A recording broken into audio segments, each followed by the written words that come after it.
Well, thanks for joining us this Wednesday evening on Valley News Live at 10 o'clock. A live look from our Dakota Magic Casino Skycam shows those piles of snow there, and luckily just a light southerly wind out there in the Hankinson area at this hour. So things look pretty quiet for us tonight. We do have some low clouds here or there, but by and large not expecting too many impacts for us as we continue through the rest of our Wednesday evening into New Year's Eve. You can see those low clouds really just up and down the valley, seeing some surface observations of some low clouds at 300 feet off the ground. So those are some very low clouds we're seeing in northern Minnesota. And we could be seeing a few flakes or flurries here or there under these clouds, but again, not expecting too many problems for us for this evening, where there is a much bigger system. It's the same weather system that moved through our neck of the woods yesterday, now bringing snowfall up to, say, Quebec, and then bringing heavy rain all the way down toward Houston. So it's an intense system, a big system.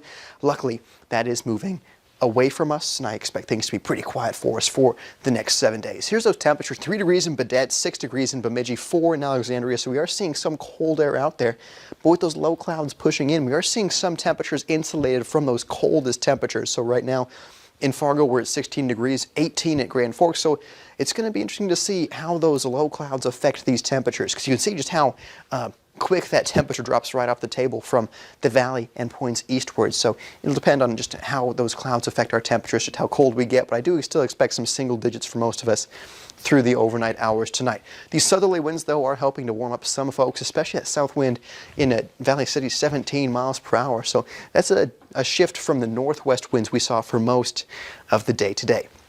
So here's the hour-by-hour overnight, seeing the single digits for quite a few folks, but then by the morning hours around 7:30 a.m., teens for most of us to wake up on our Thursday. Then in the afternoon, notice this, at noon, we have those southerly winds again with us, so that'll help to warm those temperatures up into the teens and 20s for most everybody, and I'm expecting some sunshine there for the lunchtime hour with a few passing clouds, mainly in the northern valley for Thursday. And with these clouds, we could be seeing a few flakes or flurries in the Devil's Lake Basin and then toward the international line as well, but by and large, temperatures will be in the 20s for a good number of us by the time things are all said and done for our Thursday. And there's that chance of a few spotty snowflakes, mainly in the far northern part of the valley, with temperatures still staying a bit mild for this time of year as we go into New Year's Eve night itself, with those teens for most everybody by the time we get ready to ring in the new year. Your hometown forecast shows those 20s for, again, most everybody, with most of that cloud cover in the northern valley.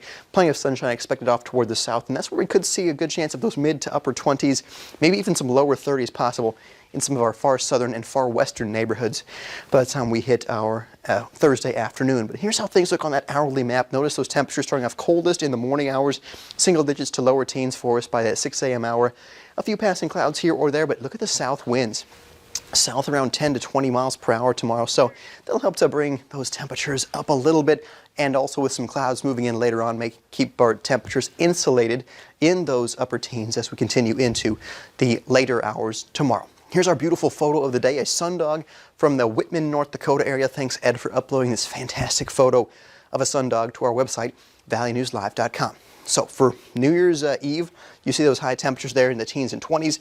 For Friday, even a little bit warmer. We've got those temperatures there in the lower 20s on Friday, with, again, a few passing clouds perhaps. But then for the weekend, the first weekend of 2021, we've got 20s to even low 30s for Sunday. The only thing we're really watching is the chance of some spotty showers on Tuesday. But Stacy, look at those temperatures, low to mid 30s as we go into the first business week of the new year.